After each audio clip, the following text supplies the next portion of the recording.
రెండు తెలుగు రాష్ట్రాలకు సంబంధించి ఏపీ విషయాన్ని తీసుకున్నట్టయితే చంద్రబాబు నాయుడు గారు ఒక సెన్సేషన్ కామెంట్స్ చేసినారు ఒక మీటింగ్లో. తిరుపతిలో ప్రసాదానికి, వెంకటేశ్వర స్వామి ప్రసాదానికి సంబంధించి నాణ్యతకు సంబంధించి చాలా అపవిత్రం జరిగింది. అక్కడ ప్రసాద తయారీలో వేరే యానిమల్స్ సంబంధించి ఆయిల్స్ కూడా వాడుతూ ఉన్నారు, ఆ ఫ్యాట్ని వాడుతూ ఉన్నారు అని చెప్పి అని అన్నారు.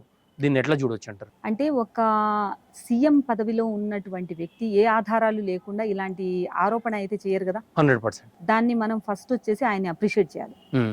ఎందుకంటే ఇంత పెద్ద స్టాండ్ తీసుకొని ఈ రకంగా ఆయన ఆరోపించారు అంటే really we have to appreciate మన ఏపీ సీఎం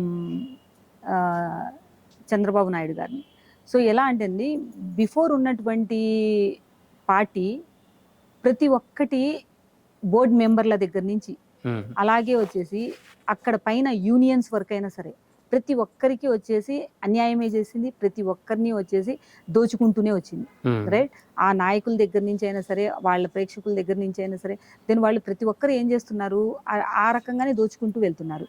అందులో అక్కడ ఉన్నటువంటి ఈఓ గారి మీద కూడా వేటు పడింది లాస్ట్ టైం, అది మీకు కూడా తెలిసింది. ఎందుకంటే రెగ్యులరైజ్ చేయకపోవడం వల్ల, సో అక్కడ ఉన్నటువంటి కార్మికులు కేసు పెట్టడం వల్ల అది కూడా జరిగింది. సో దాన్ని కూడా ఆయన ఎదుర్కొన్నారు, అది కూడా జరిగింది. సో ఎందుకు జరుగుతున్నాయి ఇలాంటివన్నీ? సో వాళ్ళ దృష్టికి లేదా? ధర్మారెడ్డి గారు ఇప్పుడు కూడా ఉన్నారు కదా, అప్పుడు కూడా ఉన్నారు కదా. సో ఇప్పుడు ప్రతి ఒక్కరికి ఒక బాధ్యత అనేది ఉంటుందండి. ఒక పదవి ఇచ్చారు కదా అని చెప్పేసి దాన్ని దుర్వినియోగం చేసుకోకూడదు, దాన్ని సద్వినియోగం చేసుకోవాలి. ప్రతి ఒక్కరు ఏం చేస్తున్నారు ఇక్కడ ఏపీలో జరిగినటువంటి ఏంటిదంటే లైక్ వచ్చేసి స్వయం కృతాపరాధాలు, స్వయం కృతాపరాధాలు అంటారు ఇవి. సో ఏంటంటే మనము జనాల్ని దూషించే ముందు మనం వచ్చేసి అక్కడ ఉన్నటువంటి నాయకుల్ని గమనించాలి, నాయకుల్ని వచ్చేసి అనాలి. ఎందుకంటే అలాంటి పాలనలో ఉండి మళ్ళీ వీళ్ళు మమ్మల్ని అప్రిషియేట్ చేయండి, మేము ఇది చేసాం అది చేసాం అని చెప్పేసి గొప్పలకి వెళ్తూ ఎందుకు గత పాలకులు తిరుపతి విషయంలో ఎందుకంత నిర్లక్ష్య ధోరణితో వ్యవహరించినారు? అన్యమతస్తులను ఉద్యోగులుగా పెట్టుకోవటం విషయంలో కావచ్చు, క్యూ లైన్లో ఇచ్చే వసతులు కావచ్చు, ఈ ప్రసాదం విషయంలో కావచ్చు, ఎందుకు ఇంత ఈజీగా తీసుకున్నది? ఎంతో కోట్లాది మంది మనోభావాలను ఎందుకు ఇంత చులకనగా తీసుకున్నది? అది చులకన భావంతోనే తీసుకున్నారు వాళ్ళు. ఎందుకంటే ఏముందిలే అంటే ఫస్ట్ మనకు వెంకటేశ్వర స్వామి అంటే వడ్డీల కాసుల వాడు అనేసి మర్చిపోయారనమాట. ఇప్పుడు ఇది కలియుగం, కుడి చేత్తో చేస్తే ఎడం చేస్తూ వస్తుంది అనమాట. సో ఆయన్ని చాలా ఈజీగా తీసుకున్నారు. ఆయన ఏంటంటే వడ్డీ కాసుల వాడే ఈ వడ్డీతో సహా వసూలు చేసుకుంటాడు అనేది మర్చిపోయారు. సో ఇప్పుడు ఆ పాపం పండుతుంది ఇప్పుడు. సో ఇప్పుడు మన ముందుకు వస్తుంది, తెలుస్తుంది కదా వాటి ఏం జరుగుతుంది ఇందులో, ఎలా వచ్చింది, ఎందుకు జరుగుతుంది, ముందు ఉన్న క్వాలిటీ ఉందా అండి? పోనీ ముందు ఉన్న వసతి ఉందా? పోనీ మా కాలం అంటే లైక్ వచ్చేసి 30 years బ్యాక్ మేము తిరుమలకి వెళ్ళినటువంటి వైభవం కానీ, దెన్ తిరుమలలో ఉన్నటువంటి ఆ సందర్భం కానీ, ఆ లైక్ వచ్చేసి మూమెంట్స్ ఏదన్నా ప్రతి ఒక్క చోట అయినా పచ్చదనం అనేది ఇప్పుడు కనబడుతుంది. ఓకే కాదనం, కానీ అప్పుడు ఏంటి తెలుసా, పచ్చదనం లేకపోయినా ఎంత ఎక్స్పాండ్ చేయకపోయినా కూడా ఏమునింది చెప్పండి, మనకు అట్లీస్ట్ స్వచ్ఛతగా లైక్ ఫ్రెష్ ఎయిర్ అనేది మనం పీల్చుకోగలుగుతున్నాము. ఒక ఆధ్యాత్మికమైనటువంటి వాతావరణంలో వచ్చేసి మనం ఉండి దాన్ని మనము లైక్ ఎంజాయ్ చేస్తున్నాం అనమాట. కానీ ఇప్పుడు అలా లేదు కదా, ఎక్కడ చూసినా ఏముంది, కమర్షియాలిటీ వ్యాపార ధోరణి పెరిగిపోయింది. ప్రతి ఒక్క చోట చూసినా ఏదో ఒకటి ఉంటుంది, ప్రతి ఒక్క చోట ఏ డిస్టర్బెన్స్ ఉంటుంది.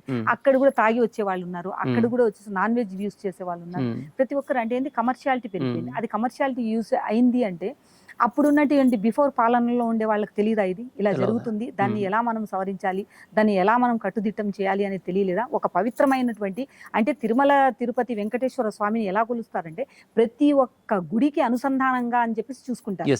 ప్రతి ఒక్క రాష్ట్రాల్లో అయినా దేశంలో ఉండేటువంటి ప్రతి ఒక్క పర్యాటక కేంద్రంగా దాన్ని తీర్చిదిద్దారు. అలాంటి తీర్చినప్పుడు దాంట్లో ఉన్నటువంటి లోటుపాట్లు ఆధ్యాత్మిక కేంద్రం. సో దాన్ని అంటే అంత ఈజీగా ఎలా తీసుకుంటారు, దాన్ని అంత ఈజీగా ఎలా వదిలేస్తారు? వాళ్ళ దృష్టికి రాలేదా, లేదంటే వాళ్ళు పట్టించుకోకుండా? సో అది టీటీడీ దీని మీద ఎటువంటి స్పందన చెప్పలేదు, ఇప్పటికీ స్టిల్ చెప్పట్లేదు. ఎలా చెప్తారు, ఎలా భుజాలు ఎగరేసుకుంటారు? ఎలాగూ గుమ్మడికాయలు దొంగలని తెలుసు, ఎలా భుజాలు ఎగరేసుకుంటారు చెప్పండి? సో వాళ్ళు ఎగరేసుకోవట్లేదు అనమాట. ఖచ్చితంగా దేవుడి విషయంలో ఇట్లాంటి తప్పు చేసిన వాళ్ళు పనిష్మెంట్, ఆ భగవంతుడు వాళ్ళకు పనిష్మెంట్ ఇచ్చే అవకాశం 200% ఉంది, మనమంతా చూస్తూనే ఉంటాము. Yeah. ఇంకోటి మేడం, అంబటి రాంబాబు గారు అన్నారు చంద్రబాబు నాయుడు గారు నికృష్టమైన ఆరోపణలు చేసినారు, దీంట్లో రాజకీయ ప్రేరేపితమైనటువంటి ఆరోపణే, మీ దిగిన నిజం అయితే సిబిఐ ఎంక్వైరీ చేయండి అంటున్నారు. నేను ఆయన మాటకి అసలు రియాక్ట్ అవ్వనండి. అంటే ఆ పేరు అనేది కూడా నేను పలకను. ఆయన ఫస్ట్ వచ్చేసి ఆయన ఉన్న అసెంబ్లీకే న్యాయం చేయలేదు, ఆయన ఎందుకు మాట్లాడితే ఆయన మాటకి నేను ఎందుకు ఆన్సర్ ఇవ్వాలి? It's ruled out. Sharmila, Congress party అధ్యక్షురాలు షర్మిల అంటుంది, ఇది టీడీపీ వైఎస్ఆర్సీపీ గత పాలకులు ఇప్పటి పాలకులు కలిసి ఆడుతున్నటువంటి నాటకం, ఇందులో నిజం ఉంటే అంబటి రాంబాబు గారు అన్నట్టే ఆమె కూడా సిబిఐ విచారణ జరిపించి నిజాన్ని జనాలకు చెప్పండి, ఎందుకంటే దేవుడితో ఆడుకుంటున్నారు, పవిత్రతకు భంగం కలిగింది ఇక్కడ, తిరుమల ప్రతిష్ట దిగజారేటువంటి విషయం ఇది అని చెప్పి ఆమె కూడా అంటా ఉంది. ఇప్పుడు ఒక పార్టీ పెట్టారు, ఆ పార్టీ ఒక రాష్ట్రంలో పెట్టారు, ఆ పార్టీని వదిలేశారు, రాష్ట్రాన్ని వదిలేశారు, రాష్ట్రాన్ని వదిలేసే కాకుండా ఇంకొక పార్టీకి వెళ్ళారు, ఆ పార్టీ నుంచి వెళ్ళి ఇంకొక పార్టీ ఇప్పుడు వైఎస్ఆర్సీపీలోకి వెళ్ళాలనుకుంటున్నారా? ఇప్పుడు అంబటి రాంబాబు మాటని నేను ఇప్పుడే పలకనని చెప్పి మళ్ళీ నా నొత్తు మళ్ళీ మరి పరికిచ్చారు ఆ మాట. ఇప్పుడు ఆయన మాటని ఈవిడ సమర్థించి సిబిఐ ఎంక్వైరీ ఈవిడ ఏంటండి చెప్పడానికి, పెట్టమని చెప్పడానికి? ఇప్పుడు సిబు నాయుడు గారికి తెలీదా? ఆయనకు పెట్టడం తెలీదా? పెట్టకున్నా కూడా ఏ ఆధారం లేనిది ఆయన అంత సీనియర్ మోస్ట్ 5వ సీఎం. సో ఆయన అంత ఆరోపించారు అంటే ఎంత స్ట్రాంగ్ డిసిషన్ తీసుకోకపోతే, ఎంత స్ట్రాంగ్ ఎవిడెన్స్ లేకపోతే, మనం తింటుంటే ఆ క్వాలిటీ ఉండట్లేదు, లడ్డు ఇలా విచ్చుకుపోతుంది, లేదు అంటే గడ్డగట్టిపోతుంది. ముందు అలా ఉనిందా? ఎంత ఫ్రెష్ గా ఉండేది, మనం తింటే తినాలనిపించేది. ఇప్పుడు ఇది ఎందుకు రా బాబు, ఏం తింటున్నాను రా బాబు, ఎక్కడ తుంచుకునేది దీన్ని, ఈ ఎండిపోయిన లడ్డుని ఏం చేయాలా అని చెప్పేసి మళ్ళీ గోడకేసి కొడితే మళ్ళీ గోడకి నుంచి మళ్ళీ తిరిగి వచ్చి మనకే కొడుతున్నది. అట్లుండదు.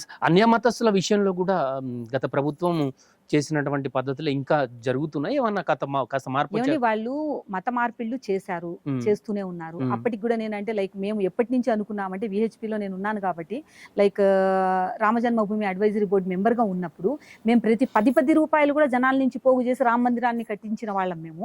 అలాంటి వాళ్ళం ఏం చేసామంటే, మాకు ఇలాంటివన్నీ ఎదురవుతున్నాయి, ఈ మత మార్పిళ్ళు ఎదురవుతున్నాయి, సో ఇలాంటివి విహెచ్పిని కూడా మీరు వచ్చేసి మీరు ఎందుకు ఏపీలో పెట్టట్లేదు అని క్వశ్చన్ చేశాం మేము. అక్కడ కూడా అలా చేసామన్నమాట. ఇక్కడ మత మార్పిళ్ళని అరికట్టగలుగుతున్నాము, అక్కడ ఎందుకు అరికట్టలేకపోతున్నాము అని చెప్పేసి ఆ రకంగా చూసుకున్నాం మేము.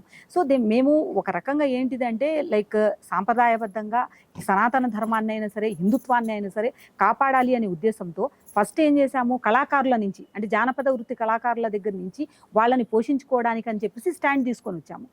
అలాగే విహెచ్పి వాళ్ళ వైపు నుంచి వాళ్ళు చేసుకుంటూ వస్తున్నారు. మధ్యలో వీళ్ళు ఏం చేసేవాళ్ళు, ప్రతి ఒక్క చోట డైరీ ఇచ్చి పంపించేవాళ్ళు, ప్రతి ఒక్క చోట డబ్బులు ఇచ్చి పాస్టర్లను పోషించేవాళ్ళు. సో ఎవరిని ఏం చెప్పినా కూడా అక్కడ వచ్చేసి ఎస్టీ వాళ్ళే ఉంటారే తప్ప ఇంకెవరు లేదు. అంటే నేను అందరినీ కల్పించి చెప్పట్లేదు, ప్రతి ఒక్క మతానికి అంటే నిష్టగా నిబద్ధతగా వాళ్ళు ఉండే రోజులు వాళ్ళు ఉన్నారు. కొంతమంది పాస్టర్లు అలా కూడా ఉన్నారు.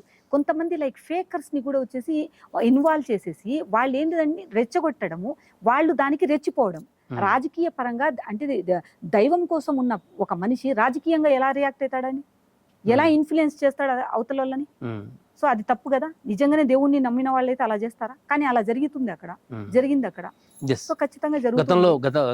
గత ప్రభుత్వంలో జరిగినటువంటి తప్పులు మళ్ళీ జరగకుండా ఉండాలని చెప్పి మెజారిటీ ప్రజలు దేశవ్యాప్తంగా కాదు ప్రపంచవ్యాప్తంగా వెంకటేశ్వర స్వామి భక్తులు ఉన్నారు. వాళ్ళ మనోభావాలు ఎక్కడ కూడా దెబ్బతినకుండా భక్తితోటి భయంతోటి భక్తితోటి తిరుమలకు సంబంధించిన వ్యవహారాలు ఇప్పుడు ప్రభుత్వమైనా చేయాలని చెప్పి మనం అందరం కోరుకుందాం.